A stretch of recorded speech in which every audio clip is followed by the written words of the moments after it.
우리 교회에 주신 러브 비전, 네 가지 비전 뭐죠? 첫 번째, 아주 갑자기 꽃으로 확 변하셨네요. 어색한 꽃으로. 첫 번째, 신앙의 전수. 두 번째, 가정의 회복. 세 번째, 훈련된 제자. 네 번째, 땅끝 선교. 이것이 우리의 러브 비전입니다. 오늘은 마지막 네 번째로 땅끝 선교. 오늘 땅끝에 선 증인이라는 제목으로 말씀을 함께 나누겠습니다. 자, 오늘 설교의 제목을 보면서 벌써부터 부담이 팍팍팍 드시는 분들도 계실지 모르겠습니다. 오늘 이 말씀에 대해 우리가 갖고 있는 오해 때문인데요. 사도행전 1장 8절 말씀 우리 다시 한번 읽도록 하겠습니다. 오직 성령이 너에게 임하시면 너희가 권능을 받고 예루살렘과 온 유대와 사마리아와 땅끝까지 이르러 내 증인이 되리라. 아멘. 아멘. 자, 이 사도행전 1장 8절의 말씀은요. 사도행전 1장부터 28장까지 이르는 사도행전 전체의 주제 구절에 해당합니다. 성령이 임하고서 동심원처럼 예루살렘과 온 유대와 사마리아와 땅끝까지 이렇게 동심원 구조로 복음이 증거될 것이다. X. 사도들의 그 행전, 성령의 그 행전을 통해서 복음이 땅끝까지 전해질 것이다라는 것을 보여주고 있는데요. 2장을 통해서 성령 강림 사건이 이루어지죠. 성령이 임하시고 그래서 사도행전 1장부터 7장까지는 예루살렘의 복음이 전파되는 얘기입니다. 그리고 사도행전 8장에 큰 박해가 핍박이 일어나면서 8장부터 12장까지 이제 예루살렘을 넘어 온 유대로 나아가는 얘기예요. 그리고 사마리아까지 복음이 전해지는 얘기고요. 드디어 13장에 바울이 등장하면서 땅끝까지 복음이 전해지는 13장부터 28장까지 이야기라고 얘기할 수 있습니다. 땅끝까지 주님의 증인이 되는 장면. 자, 그런데 우리가 1장 8절 이 말씀을 보면서 되게 많은 오해를 갖고 있는데요. 그 오해를 풀기 위해서 먼저 첫 번째 단어 되리라라는 이 단어를 생각해 보아야 합니다. 마지막 단어 내 증인이 되리라. 자, 이 되리라라는 이 구조를 통해 볼 때 이 말씀은 1장 8절의 말씀은 약속인가요? 아니면 명령인가요? 약속이에요? 아니면 명령이에요? 주님의 약속이라는 것을 우리가 꼭 기억해야 됩니다. 내가 너희들을 내 증인으로 반드시 만들겠다, 삼겠다라는 주님의 예언이고 약속이라는 것입니다. 다시 말해서 전도와 선교의 주도권은 누구에게 있다? 우리 주님, 우리 성령님께 있다라는 것이죠. 우리가 전도하거나 선교 얘기할 때 왜 우리에게 부담이 될까요? 그 주도권이 내게 있다라고 생각하기 때문입니다. 내가 해야 되는데 내가 못하고 있어 생각하기 때문에 부담이 되는 것이죠. 주님께서 제자들을 부르셨을 때 역시 마찬가지입니다. 마태복음 4장에 예수님 사역 초기에 제자들을 부르시잖아요. 말씀하실 때 나를 따라오너라 내가 너희로 사람을 낚는 어부가 되게 하리라.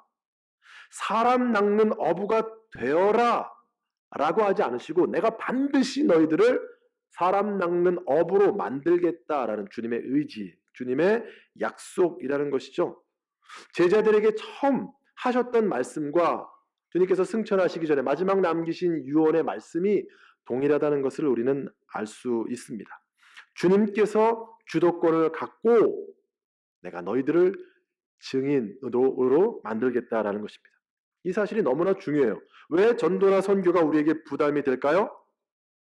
나는 아직 준비가 되어 있지 않은데 설득이 되어 있지 않아서 내키지 않은데 너무 중요하다고 하니까 꼭 해야 한다고 하니까 이게 부담이 된다는 것이죠. 제 아내가 몇 해 전부터 저한테 스타벅스 커피를 못 마시게 했습니다. 동성애 후원 기업, 대표적인 동성애 후원 기업이기 때문입니다. 제가 어떻게 했을 것 같습니까? 저는 부인했습니다. 저는 내키지가 않았어요. 뭐 동성애 지원 기업이 스타벅스만 있습니까? 뭐 얼마든지 있는데 왜 커피를 못 마시게 하냐고. 그러면서 몰래 역시 커피는 스타벅스야 하면서 이렇게 몰래 마시곤 했습니다. 근데 얼마 전에 제가 이 동성애에 관한 세미나를 참여하면서 제가 마신 이 커피가 동성애 후원을 위해 쓰여진다는 말이 제 가슴에 팍 박히고 무서운 제 아내의 얼굴이 딱 떠올랐습니다. 그리고 작심하고 스타벅스 커피를 끊게 되었습니다. 그러면서 커피는 맥심이지 하면서 맥심 커피를 마음이 낙심될 때마다 맥심 커피를 이제 마시게 됐습니다. 똑같습니다, 여러분. 전도와 선교가 이렇다는 거예요. 난 아직 준비가 되어 있지 않고 설득이 되어 있지 않은데 자꾸 계속해서 집사님, 권사님, 전도예요. 나가서 선교하세요. 하니까 부담이 된다는 거죠. 그래서 주님께서 그 부담감만 갖고 증언하라 하시지 않으시고 정말 내가 진심을 갖고 스스로 그 일을 감당하도록 뭐가 되라? 증인이 되라 라고 말씀하시는 거예요. 그래서 여기 두 번째 우리가 이 단어를 살펴봐야 됩니다. 증인이라는 말이에요. 주님은 제자들에게 너희가 땅끝까지 이르러서 나를 증언하라 하지 않으셨습니다. 대신 내 증인이 되리라 라고 말씀하신 거예요. 여러분, 증언하는 것과 증인 되는 것은 다른 말입니다. 하라 하지 않으시고 되라 라고 말씀하셨습니다. 그분은 일이 먼저가 아니라 사람이 먼저이기 때문입니다. 나라는 사람이 먼저예요. 여러분, 사도행전의 이야기는 땅끝까지 이르러 내 복음이 전해지리라 이 스토리가 아니라 땅끝까지 이르러 내 증인이 되리라입니다. 주님은 우리가 증인이 되는 것에 관심이 먼저 있으십니다. 주님은 그 과업을 성취해 나가는 제자들에게 관심이 있었던 것이죠. 베드로의 회심, 왜 그렇게 베드로의 회심에 대해서 강조합니까?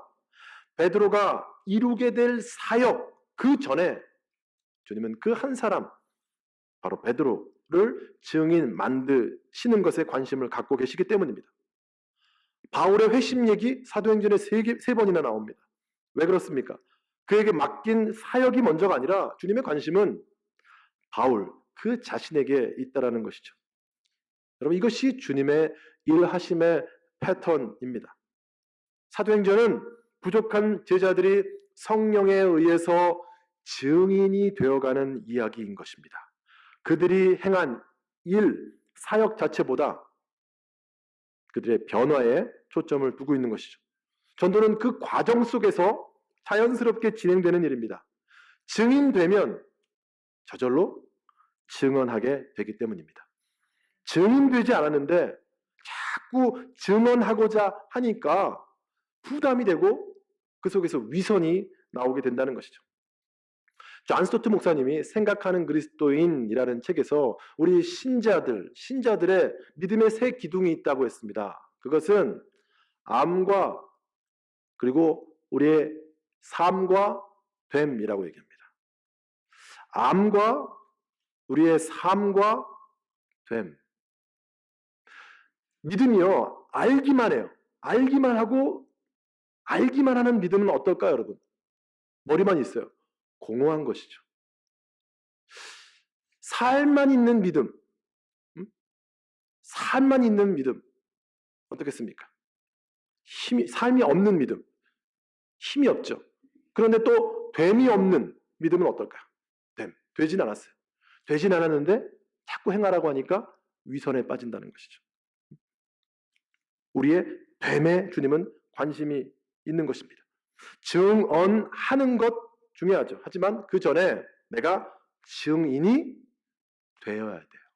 되어야 됩니다. 영국이 인도에서 항복하고 철수해 갈 때 간디가 남긴 유명한 말이 있죠. 당신들이 만든 예수는 가져가고 성경 속에 살아계신 예수는 두고 가시오. 영국의 그 침략을 두고 얘기하는 거예요. 저 비열한 행동들을 보면서 당신들이 만든 예수는 가져가고 성경 속에 살아계신 예수는 두고 가시오. 많이 들어본 얘기 아닙니까? 요즘 우리 교회가 너무나 자주 듣는 말입니다. 예수는 좋지만 예수쟁이는 싫다는 것이죠. 예수는 좋지만 교회는 싫다라는 겁니다. 증언은 받을 수 있지만 그 증인들은 내가 받아들일 수 없다는 얘기입니다. 메시지는 메신저에 의해서 그 가치가 결정되는 것입니다. 결국 세상은 그 나쁜 증인들 때문에 그 증언마저 받아들이지 않고 있습니다. 우리가 조금 전에 기도했지만 지금 한국은요, 코로나19 말고 또 다른 바이러스 때문에 큰 고통을 받고 있습니다. 바로 이단 신천지 때문입니다.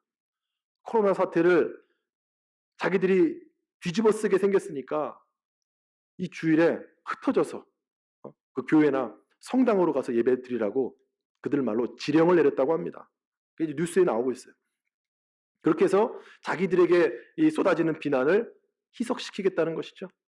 이런 악한 자들이 어디 있습니까? 이단 신천지는 지금 이 사건을 자기들을 향한 영적인 박해라고 말하고 있습니다. 아마도 그 박해 속에서 그들은 더욱 결속력을 갖게 될 것입니다.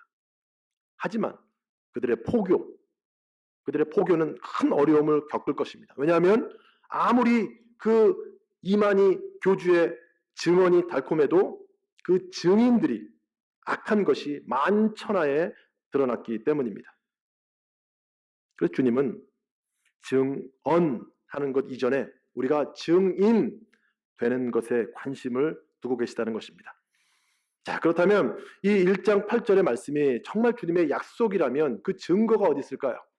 정말 나 같은 사람을 주님의 증인으로 만들겠다라고 약속하셨는데 그 증거 어디서 찾아볼 수 있을까요? 두 가지를 생각해 볼 수 있습니다. 우리가 주님의 증인 된다는 증거, 첫 번째, 그것은 내 안에 계신 성령님이 이미 예수의 증인이기 때문입니다.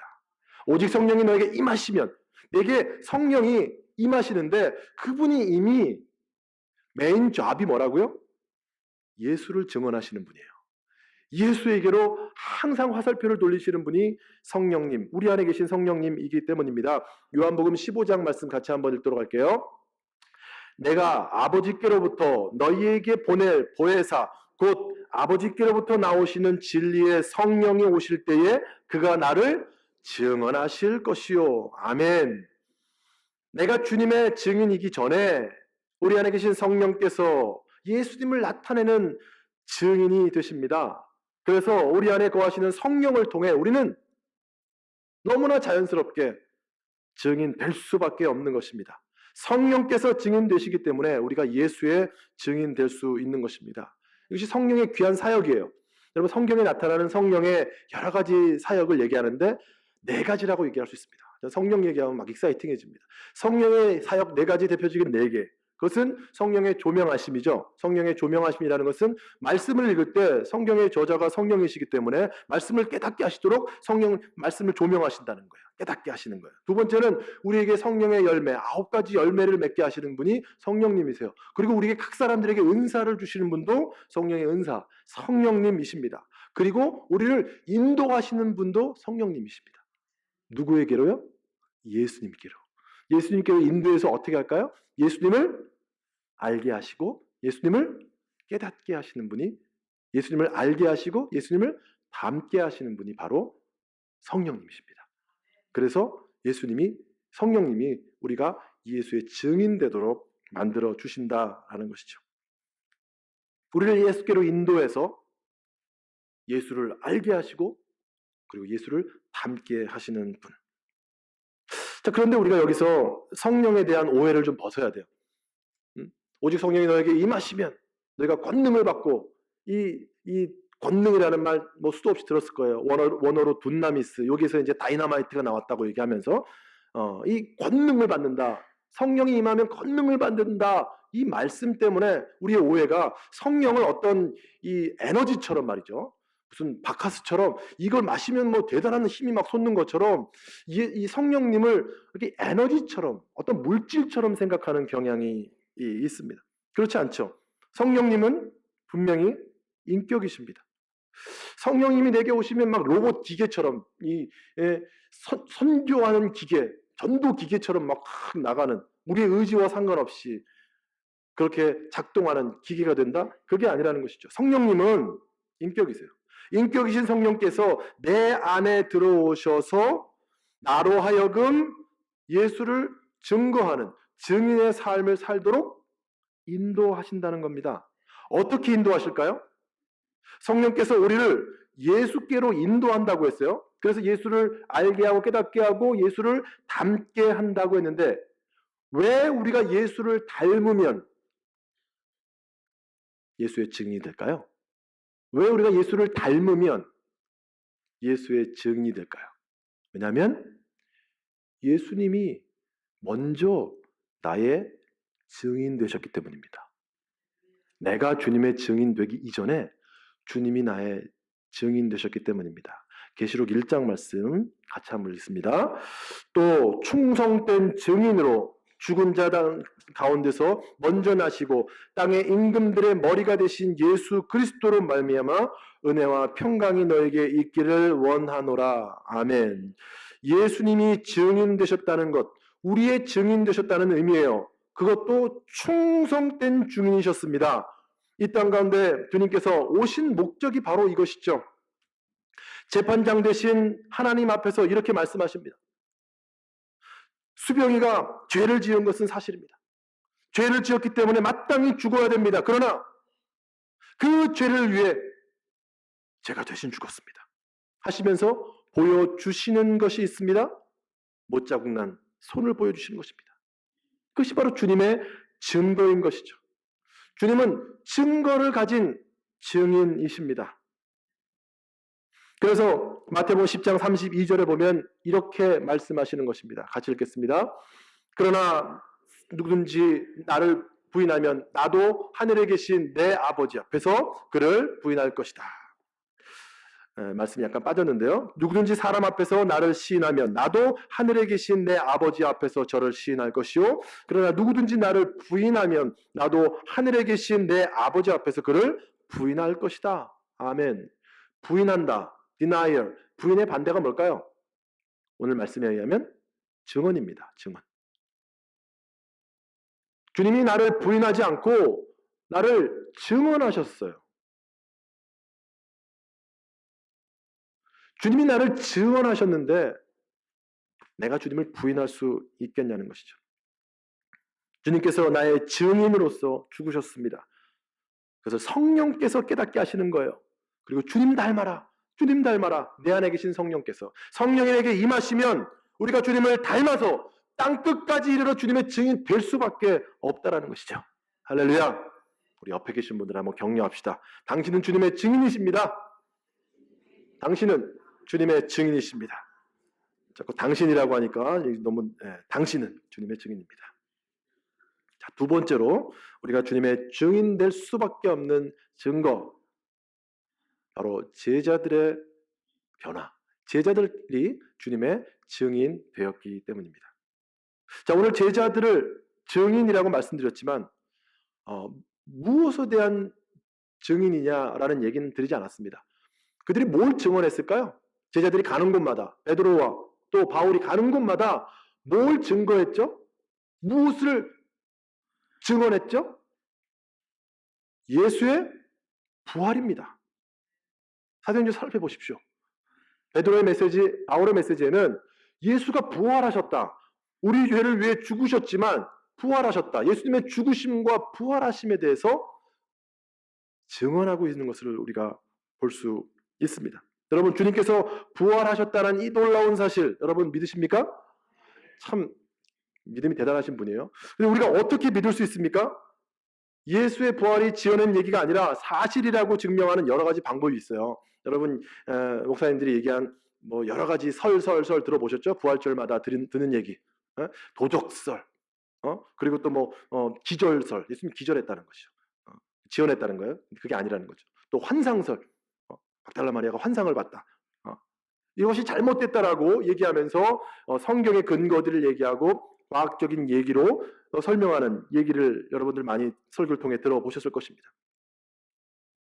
하지만 이런 얘기들, 성경의 얘기 봐라. 예수님 부활했다. 이 기절설 이게 말이 되냐? 도적설 말이 되냐?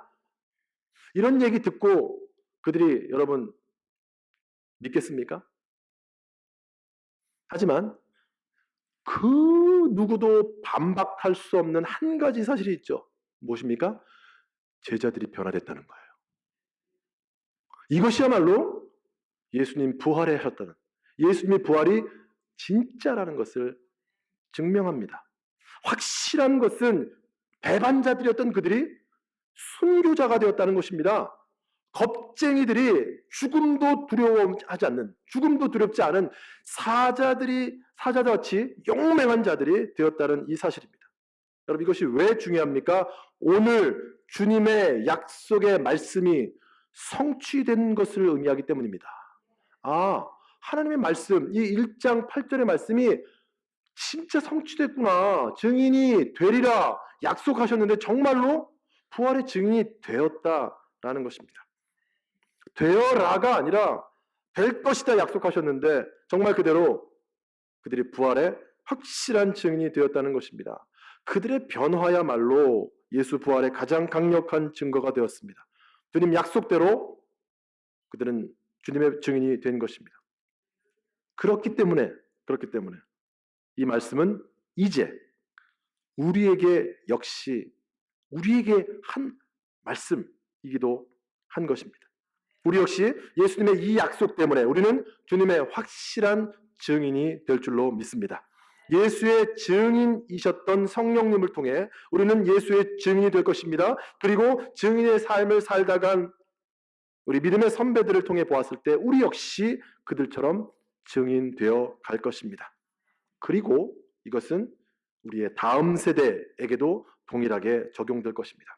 성령이 임하시면 우리의 삶을 통해 그들 역시 하나님의 살아계심과 예수 그리스도의 그 부활하심의 증인이 될 것입니다. 왜냐하면 믿음은 전염되기 때문입니다.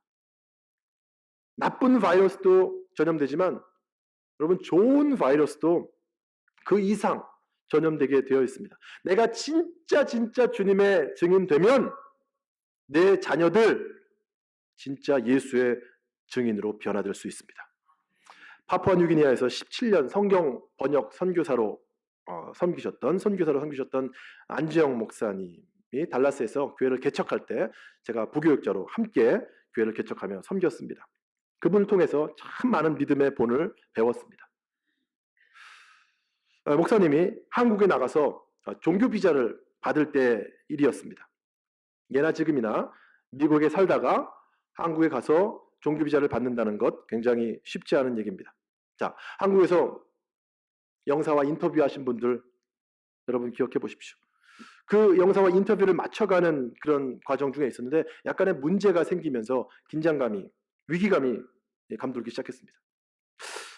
그런데 영사가 갑자기 그 목사님에게 이상한 심부름을 부탁하더랍니다. 아래층에 내려가서 누군가에게 이렇게 사인을 받아오라는 것이었습니다. 그런데 내려가던 중에 보니까 이게 포스트잇이 하나 붙어 있는 거예요. 마치 보라는 듯이. 그리고 목사님 보기에 그 포스트잇을 딱 떼버리면 그냥 비자가 나오게 생긴 그런 포스트잇이, 중요한 포스트잇이 그 손에 들려 있는 거예요. 그걸 전해주라는 거예요. 그 마음속에 순간적으로 유혹이 생기더라는 것이죠. 하지만 그 마음속에 아니다, 정직하자라는 마음을 하나님께 주셔서 그 포스트잇을 건드리지 않고 그대로 건네주었답니다. 그랬더니 영사가 도장을 꽝 찍어주면서 비자를 바로 내주더랍니다. 마치 테스트 같은 것이었죠. 그 얘기가 제 가슴속에 꽉 박혔어요. 그리고 몇 달 있지 않아서 저 역시 비슷한 상황이 주어졌습니다. 하지만 거뜬히 이길 수 있었습니다. 정직하자. 왜냐하면 목사님의 그 떳떳했던 얼굴, 그 당당함이 저에게 떠올랐기 때문입니다. 그 목사님의 그 증인된 삶이 저를 전염시킨 것입니다. 주님은 우리를 땅끝까지 이르러 주님의 증인 되시게 하겠다고 약속하셨습니다. 땅끝은 꼭 공간적인 의미만을 갖고 있지 않습니다. 우리 각자에게 땅끝이 있죠. 어떤 사람에게는 관계의 땅끝이 있습니다. 세상 사람 모두를 용서해도 죽는 그 순간까지 그 사람은 아니야. 그 사람이 나의 땅끝이죠. 어떤 사람에게는 신앙의 땅끝이 있습니다. 20년, 30년, 40년 신앙생활에도 신앙이 자라나지 않고 언제나 제자리에 변화가 두렵기 때문입니다. 게을러서요. 믿음 말고 더 좋은 게 많아서입니다. 이유 다양하죠. 그 두려움이 땅끝이고요. 그 게으름이 땅끝이고 그 교만이 그 사람에게는 땅끝입니다. 땅끝은 이렇게 별로 생각하고 싶지 않고 피하고 싶은 곳이에요. 생각만 해도 머리가 지끈지끈해지는 곳입니다. 외로운 곳이죠. 괴로운 곳이죠. 내가 죽는 곳입니다. 주님은 그 관계의 땅끝, 그 신앙의 땅끝까지 이르러 나를 주님의 증인이 되게 하시겠다고 약속하셨습니다. 정말 믿을 수 없는 얘기죠. 우리는 지금 실감이 가지 않아요. 내가 하는 것이 아니라 성령이 하시는 일이에요. 오늘 이 말씀 1장 8절의 말씀이 어떻게 이루어지는가? 1장 8절이 8장 1절에서 이렇게 뒤집어집니다. 온 예루살렘과 온 유대와 사마리아와 땅 끝까지 이르러 내 증인이 되라. 정말 그 증인이 되기 위해서 나가겠습니다 했어야 되는데 그러지 못했어요. 근데 어떤 일이 벌어집니까? 8장에 박해가 이루어집니다. 박해가 이루어지면서 같이 읽겠습니다. 8장 1절 시작. 그날에 예루살렘에 있는 교회에 큰 박해가 있어 사도회의는 다 유대와 사마리아 모든 땅으로 흩어지니라. 아멘. 성령께서 하신 일입니다. 제자들이 잘나서 사도들이 잘나서 그래 말씀대로 한번 순종해보자 해서 땅끝으로 나간 게 아니라는 거예요. 성령께서 그렇게 하게 하셨어요. 로마를 사용하셔서 핍박이 일어나게 하시고 걸음아 나 살려라 도망가다 보니까 복음을 가지고 땅끝까지 가게 하신 것입니다. 신앙의 땅끝, 관계의 땅끝 난 못해요. 못하죠. 주도권을 성령께 맡겨드려야 됩니다. 성령께서 반드시 이루실 것입니다. 성령께서 반드시 그 땅끝에서 주님의 증인 되도록 우리를 변화시키실 것입니다. 우리 하나님은요 보내시는 하나님이십니다. 보내시는 하나님, 선교의 하나님. 이것을 선교학에서 미시오 데이, 하나님의 선교라고 얘기합니다. 성부 하나님은 누굴 보내셨어요? 이 땅에 성자 하나님을 보내셨어요. 성자 하나님은 부활 승천하시고 이제 누굴 보내셨어요? 성령 하나님을 보내셨습니다. 그러면 그 성령 하나님은 누구를 이 땅 가운데 보내시는 겁니까? 우리들, 교회를 보내시는 거예요. 이것이 하나님의 선교입니다. 하나님은 예수 그리스도를 이 땅에 선교사로 보내신 거예요. 그리고 예수님은 성령님을 우리 안에 보내시고 성령님은 오직 성령이 우리에게 임하시고 사도행전 2장을 통해서 두 번째 공동체 교회가 발생함으로 그 교회를 이 땅 가운데 보내신 것입니다. 성령이 우리에게 임하시자 우리가 예수의 증인 되도록 교회를 세우신 것입니다. 내 증인이 되리라 하신 말씀은 주님께서 살아생전 남기신 마지막 유언입니다. 이 말씀은 다시 말씀드리지만 우리에게 부담을 주시는 명령이 아닙니다. 오히려 우리를 변화시키겠다는 하나님의 약속이고 하나님의 위로입니다. 내가 내 증인이 될 수 있도록 그렇게 변화될 수 있도록 내가 항상 함께 있겠다. 성령으로 함께 하겠다는 위로의 약속인 것입니다. 그 약속 그대로 제자들은 변화되었던 것이죠. 예루살렘과 온 유대와 사마리아와 땅끝까지 이르러 주님의 증인이 되었습니다. 그리고 변화된 그 제자들의 삶이야말로 예수님의 부활하신 가장 강력한 증거가 되었습니다. 주님의 약속 그대로입니다. 약속 그대로 주님의 증인이 된 것입니다. 자, 이제 주님은 우리에게도 약속하십니다. 나를 땅끝에 선 증인으로 세우시겠다고 말씀하십니다. 그분은 반드시 그 말씀을 이루시는 하나님이십니다. 제한할 수 없는 그분의 방법으로 그분은 우리를 땅끝에 선 증인으로 세우실 것입니다. 땅끝에서 우리는 주님을 배울 것입니다.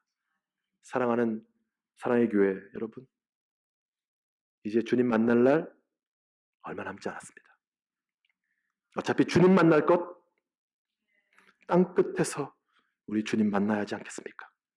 하나님, 여기가 땅끝입니다. 주님께서 부탁하신 그 땅끝, 제가 여기에 서 있습니다. 주께 드릴 열매 가득 안고 땅끝에 서서 주님을 봐야 하지 않겠습니까? 주님께서 내 증인 되어 주셨으니 이제는 내가 주님의 증인 되어야 하지 않겠습니까? 우리 안에 계신 성령께서 일하고 계십니다. 우리 함께 땅끝에서 증인으로 만납시다.